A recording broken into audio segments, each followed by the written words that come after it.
আচ্ছা, অনেকে মনে করে মিশরের পিরামিডে বোধহয় লাশ থাকে না, এটা মনে করেন না অনেকে? আচ্ছা শুনুন, একটা মিশরের পিরামিড নিয়ে দুইটা তথ্য দিই আপনাকে। নাসার নাম শুনছেন? ওয়াশিংটনে আছে নাসা, মহাকাশ গবেষণা কেন্দ্র।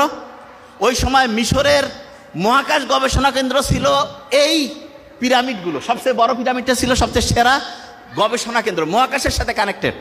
এবং দেখেন, আপনি অবাক হয়ে যাবেন, ওই বড় যে পিরামিডটা একটা লাশও নাই, নাথিং। ফেরাউনের যে লাশ আছে না, ফেরাউনের লাশ কিন্তু আবিষ্কার হয়েছে বেশি দিন না, 1898 সালে।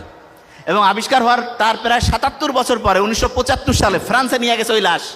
আলাদা পাসপোর্ট দিছে, ও সম্মান করছে ফেরাউনকে, আলাদা পাসপোর্ট করে তাকে ওইখানে নিয়ে গেছে। ফ্রান্সে নিয়ে যাওয়ার পরে ওর লাশ কাটাছেড়া করলো। খুব দামি জিনিস তো, কত হাজার বছর ধরে আছে।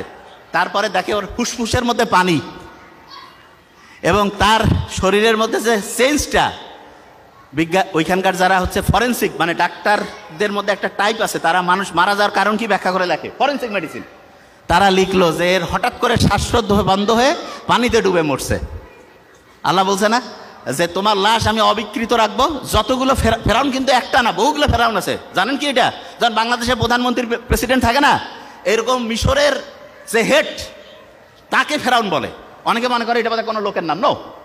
তো ওই যে ফেরাউন, সেই ফেরাউন যেটা ওই যে ফ্রান্সে নিয়ে গিয়ে পরীক্ষা করে দেখা গেল সে অবিকৃত অবস্থায় ছিল।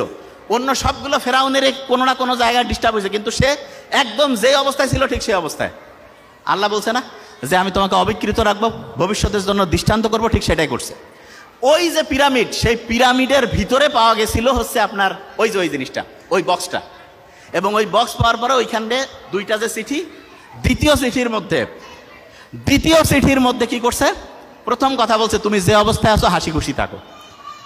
এই যে নোবেল বিজ্ঞানীরা যে বললো মানুষের বেঁচে থাকা এবং ভালো থাকার জন্য সবচেয়ে দরকার, ওই কথাটা কি ছিল? এইটা না যে হাসি খুশি থাকো, যে অবস্থায় আসে শুকরিয়া থাকো। দ্বিতীয় কথা কি ছিল? দ্বিতীয় কথা ছিল ওইখানে লেখা আছে তোমরা পরিবারের বড় ছোট সবাই একসাথে থাকো। আমরা যে এখন এই যে যত রকমের সোশ্যাল, এই যে কি বলে এটার নাম, সোশ্যাল মিডিয়া হ্যান ত্যান যে আছে, এগুলোতে যে অ্যাডিক্টেড, এটার বড় কারণটা কি? বড় কারণটা হচ্ছে ফ্যামিলির আব্বা আম্মা ভাই বোন, তারপরে দাদা দাদি নানা নানি চাচা চাচি, এই যে বড় ফ্যামিলির যে সত্যিকারের ধারণা, এটা কি আছে? এইটা থেকে দূরে চলে গেছি, এই জন্য ধ্বংস হয়ে যাচ্ছে।